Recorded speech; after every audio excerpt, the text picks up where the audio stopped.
Break के बाद एक बार फिर से स्वागत है आपका। गाजियाबाद में गेमिंग जिहाद की जैसे जैसे जांच आगे बढ़ रही है, नए नए खुलासे सामने आ रहे हैं। खुलासा हुआ है कि कैसे आरोपी बद्दो बच्चों को जिहादी ज्ञान चैट्स के जरिए दे रहा था।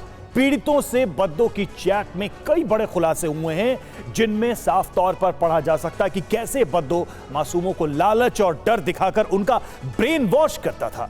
बच्चों से बद्दो की चैट का एक्सक्लूसिव सबूत TV9 के पास है। आज हम आपको गेमिंग जिहाद पर पड़ताल करते हुए वो एक्सप्लोसिव खुलासे दिखाने जा रहे हैं जो हमारे पास है और किस तरीके से ये तथ्य सामने आए हैं। लेकिन शुरुआत इस वक्त की बड़ी खबर के साथ, ब्रेकिंग न्यूज के साथ। TV9 के पास बच्चों के साथ बद्दो की चैट का सबूत। जी हां, बद्दो की चैट में ब्रेन वॉश की कोशिश का खुलासा हुआ है। चैट में बच्चों के नमाज और दुआ सिखाने की बात सामने आ रही है। ये वो चैट के प्रमाण हम आपको दिखा रहे हैं जिनके जरिए बच्चों का ब्रेन वॉश करने की कोशिश की जा रही थी। चैट में बच्चों को नमाज और दुआ की चीजें सिखाई जा रही हैं। इस बद्दो के इस चैट से ये सारे फैक्ट्स वन बाय वन सामने आ रहे हैं और कैसे बच्चों का ब्रेन वॉश करने की कोशिश इस चैट के माध्यम से की जा रही है। तो सबसे पहले आपको बताते हैं कि पीड़ित के साथ जो डिस्कॉर्ड ऐप पर बात हुई थी वो कैसे उसमें ब्रेन वॉश किया जाता है। जरा हम उस बातचीत को समझते हैं। देखिए, बद्दो के जिहाद का जो सबूत आया चैट के जरिए, तुम्हें शर्म आनी चाहिए अगर अब तक तुमने नमाज नहीं सीखी।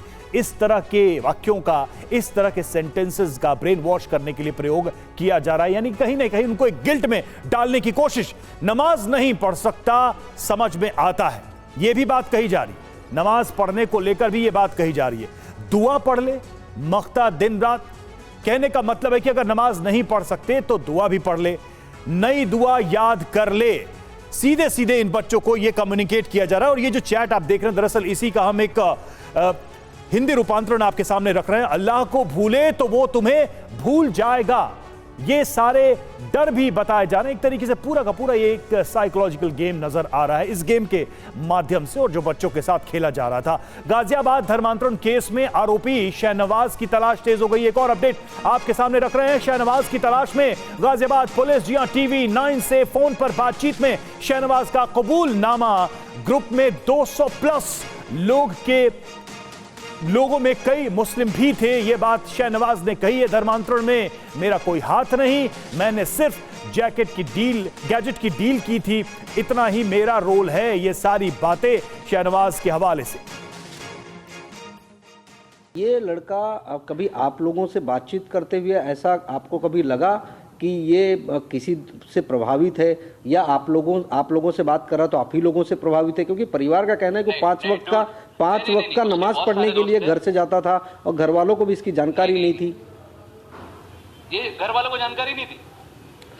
परिवार का कहना है कि 5 वक्त का नमाज पढ़ने के लिए जाता था, लेकिन घर वालों को जानकारी नहीं थी इसकी। राजीव सिंह जी, जो भी है, आप लड़के की बात कर रहे हो ना, वो लड़के को मैं भी जानता हूँ। वो लड़के को बहुत लोग जानते हैं, उसके बहुत सारे दोस्त हैं, मतलब बहुत ज्यादा ही दोस्त हैं। अब हर दोस्त के पास से आपको मैं विद प्रूफ ये सारी चीजें मैं पुलिस स्टेशन में प्रोवाइड करने वाला हूँ कि ये जो लिटरेचर की जो आप बात कर रहे हो ना, ये लड़का खुद प्रोवाइड कर रहा था। तो इसमें से हमारा नाम कहाँ से आ रहा है वो नहीं पता है। तो आपके ऊपर उसके पिता ये आरोप क्यों लगा रहे हैं? आपको क्यों लगता है कि आपको टारगेट किया जा रहा है? हाँ, यही तो आपको बता रहा हूँ मैं, क्योंकि इसके पिता को किसी का नाम नहीं पता है। ठीक है, अब एक बंदे से जिससे डील हुई थी, क्योंकि अभी डील हो रही है, तो ऑब्वियसली अगर आपका बेटा है, आपको किसी को पैसे ट्रांसफर करने, तो आप बोलोगे ना नंबर दे दे, उसके पहले जांच पड़ताल करोगे बंदे का नाम क्या है, एसेट्रा एसेट्रा। तो वहां से नाम पता चला, और वहां से नाम पता चला कि दैट आई एम मुस्लिम। अब उनके अलावा मुस्लिम फ्रेंड उसने शायद सुने ही नहीं है कभी उसके मुंह से। तो हर चीज मेरे पे घूम के आ रही है। तो ये चीज मेरे को फ्रेमिंग में लग रही है, क्योंकि इनके जो कंप्लेन भी फाइल हुआ है उसमें भी लिखा हुआ है मेरा नाम और मेरा अकाउंट के ये फला बंदे से हमने ये टाइम पे ये चीज देखी थी। और उनके पास प्रूफ क्या है? सब ग्रुप की बात हो रही जिसमें लिटरेचर प्रोवाइड किया जाता था, उसमें कौन लोग भेजते थे? ये लड़का खुद आप कह रहे हैं कि ये बहुत सारा प्रोवाइड करता था, आपके पास स्क्रीनशॉट है।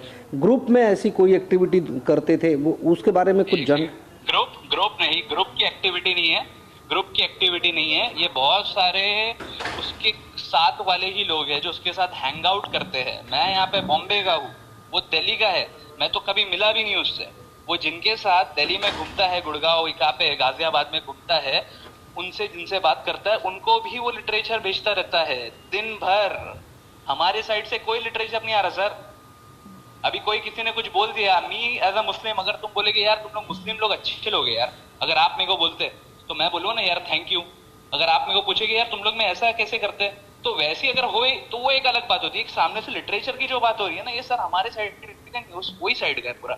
मैं उनको भेज सकता हूँ हर टाइप के स्क्रीनशॉट, वॉइस रिकॉर्डिंग, उनका बंदा सामने से बोल रहा है करके गो बी अ मुस्लिम, अरे तू ये क्यों नहीं कर रहा है, तू ये करना, लोगों को फोर्स कर रहा है। मेरे को बोलता है सर आके, मेरे पास उसके प्रूफ है, मेरे को आके बोलता है अरे ये करना, तू कैसा मुस्लिम है, अरे ये करना, तू तो नाम का है, ये देख मैं ऐसा हुआ मैं वैसा हुआ, ये सब भी है मेरे पास सर। तो ये जो आवाज आप सुन रहे थे शहनवाज उर्फ बद्दो की आवाज थी, जिसके ऊपर ये आरोप लगे। हालांकि उसका यही कहना है टीवी 9 से बातचीत करते हुए कि तमाम सबूत हैं उसके पास, वो निर्दोष है, उस पर लगे आरोप गलत